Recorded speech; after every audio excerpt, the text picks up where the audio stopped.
জাদুকররা জাদুবিদ্যা দিয়া নমরুদকে জানাই দিয়েছে, হে মিস্টার নমরুদ, হে মহারাজ, এমন একটা বাচ্চার আবির্ভাব হবে দুনিয়ার মধ্যে, এমন একটা বাচ্চার আবির্ভাব হবে তোমার মসনদকে চূর্ণ বিচূর্ণ করে দিবে। জাল হক ওয়া যাহাকাল বাতিল, হক আসবে আর বাতিল অটোমেটিকলি দূরীভূত হয়ে যাবে। নমরুদ জাদুকরদেরকে ডাকার পর জাদুকরদেরকে বলতেছে, তোমরা জাদু বিদ্যা দাও, দেখো ওই সন্তানের জন্ম হয়েছে নাকি পরবর্তীতে হবে।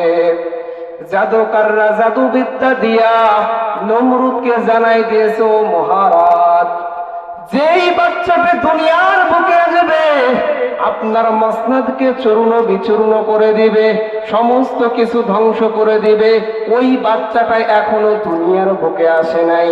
নমরুদ জাদুকরদেরকে বলল, তোমরা জাদু বিদ্যা দিয়ে দেখো কতদিনের মধ্যে বাচ্চাটার আবির্ভাব হবে। জাদুকররা জাদু বিদ্যা দেওয়ার পর নমরুদের কানে সংবাদ দিয়েছে, এখনো বাচ্চাটি ভূমিষ্ঠ হয় নাই, 1 বছরের মধ্যে এই বাচ্চাটি তার মায়ের গর্ভে আসবে। 1 বছরের মধ্যে মায়ের গর্ভে আসবে।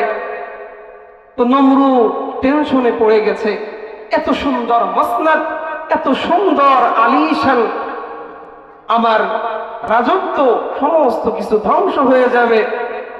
তো বাদ কন্ট্রোল করতে হবে, কিভাবে এই বাচ্চাটা যেন দুনিয়ার বুকে না আসে। নমরুদ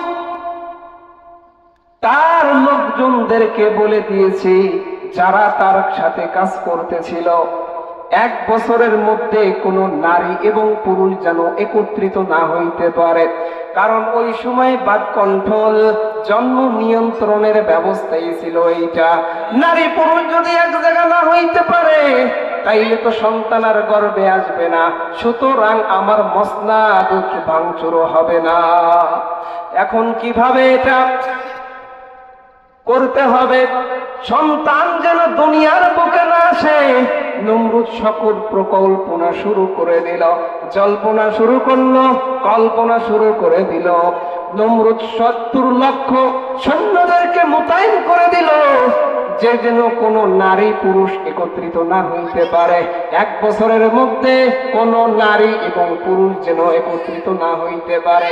তার কারণ হইল, নারী এবং পুরুষ যদি একত্রিত না হইতে পারে বাচ্চা ভূমিষ্ঠ হবে না। আল্লাহ পাক রব্বুল আলামিন বলেন, হে দুনিয়ার মানুষেরা ভালো করে শুনে নাও, দুনিয়ায় যত কল্পনা করবা, যত কল্পনা করবা, জল্পনা করবা, যত প্রকৌশল অবলম্বন করবা, ওয়া মাকারু ওয়া মাকারাল্লাহ ওয়াল্লাহু খায়রুল মাকিরিন। আমার আল্লাহ পাক রব্বুল আলামিন সুন্দর ভাষায় বলে দিলেন, ওয়া মাকারু ওয়া মাকারাল্লাহ, যেই বান্দা, যেই ব্যক্তি আমি আল্লাহর সাথে ষড়যন্ত্র করবে, যেই ব্যক্তি আমি আল্লাহর সাথে পাঙ্গা নিতে চাও, ওই ব্যক্তি আল্লাহু খায়রুল মাকিরিন। বান্দা তোমার ষড়যন্ত্র, বান্দা তোমার কল্পনা যেখান থেকেই শেষ, আল্লাহু খায়রুল মাকিরিন, আল্লাহ রব্বুল আলামিনের ফয়সালা ওখান থেকেই শুরু, ঠিক কিনা? আমরা হাজার প্রকল্পনা করি, সরসপুর এলাকার মধ্যে বড় একটা বিল্ডিং করব, আমার থেকে কোটিপতি আর কেউ হবে না, যত কল্পনা জল্পনা যাই করি, ওয়া তাশাউনা ইল্লা আইয়াশা আল্লাহু রাব্বুল আলামিন, আল্লাহ তাআলা যা চাইবেন সেটাই করে দেখাবেন। নমরুদ 70,000 সৈন্য, 70 লক্ষ সৈন্য মোতায়েন করে দিয়েছে।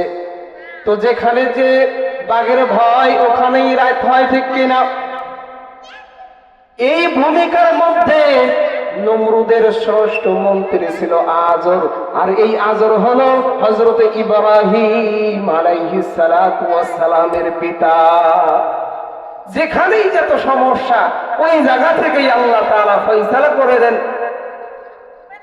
নমরুদ এবার আজরকে ষষ্ঠ মন্ত্রী হিসাবে দায়িত্ব দিয়ে দিয়েছেন, হে আজর, যেন নারী এবং পুরুষ এক বছরের মধ্যে একত্রিত না হইতে পারে। তার কারণ হইল নারী পুরুষ যদি এক জায়গা না হয় তাইলে সন্তানও হবে না। আর আমি নমরুদ আমার